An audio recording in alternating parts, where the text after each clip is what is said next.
ஒரு சின்ன செயலால் இவ்வளோ கரண்ட் பில் வரும்னு சொல்லிட்டு யாருமே எதிர்பார்த்துருக்க மாட்டாங்க. வணக்கம், நான் தான் உங்கள் எலக்ட்ரிஷியன் ஜெயக்குமார், கடம்பத்தூர்.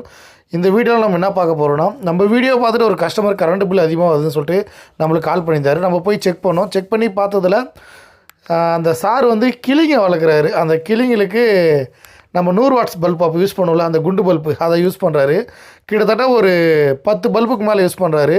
கிட்டத்தட்ட அது ஒரு 4.6 ஆம்ஸு கிட்ட எடுக்குது. அதாவது அது ஒரு 100 வாட்ஸ் பல்புனா ஒரு 10 பல்பு எடுக்க சொல்ல கிட்டத்தட்ட ஒரு 1000 வாட்ஸ் வந்துடும். அதாவது 1 kV இருக்குதுல்ல, அது மாதிரி வந்துடும். அந்த 1 kV இங்கே 4.3 நம்மளுக்கு எடுக்குது. இது எடுக்க சொல்ல கிட்டத்தட்ட ஒரு 5 ஹவர் யூஸ் பண்ணுவார். அப்போ 5 ஹவர் யூஸ் பண்ணாருன்னா கம்பல்சரி 5 யூனிட் ஓட்டுறோம்.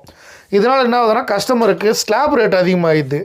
யூனிட் அதிகமானால் கூட அப்போ ஸ்லாப் ரேட் அதிகமாக சொல்ல கரண்ட் பில் அதிகமாகிடுது. அவர் ஒரு 500 யூனிட் யூஸ் பண்ண சொல்ல 2000 தான் கரண்ட் பில் வரும். இந்த 300 யூனிட் கூட சேர சொல்ல அப்படியே ஒரு 6000 கிட்ட 5000 கிட்ட வந்துடும். அந்த 2000 ரூபாய்க்கும் 5000 ரூபாய்க்கும் டிஃப்ரெண்ட் இதுதான். இதனால தான் ஒரு கரண்ட் பில் அதிகமாகிடுச்சு. நம்ம போய் செக் பண்ணி பார்த்தோம். அதே போல் அந்த கஸ்டமர் பண்ணது கரெக்டாக தப்பான்னு சொல்லிட்டு தெரிஞ்சவங்க கமெண்ட் பண்ணுங்கள். ஒரு கிளிக்கு லைட்டு போடணும், அதுக்கு கொஞ்சம் ஹெல்ப் பண்ண சொல்லிட்டு பண்ணியிருக்காரு. ஏன்னா பண்ணியில் எதனா ஆகிட போகுதுன்னு. நன்றி, வணக்கம்.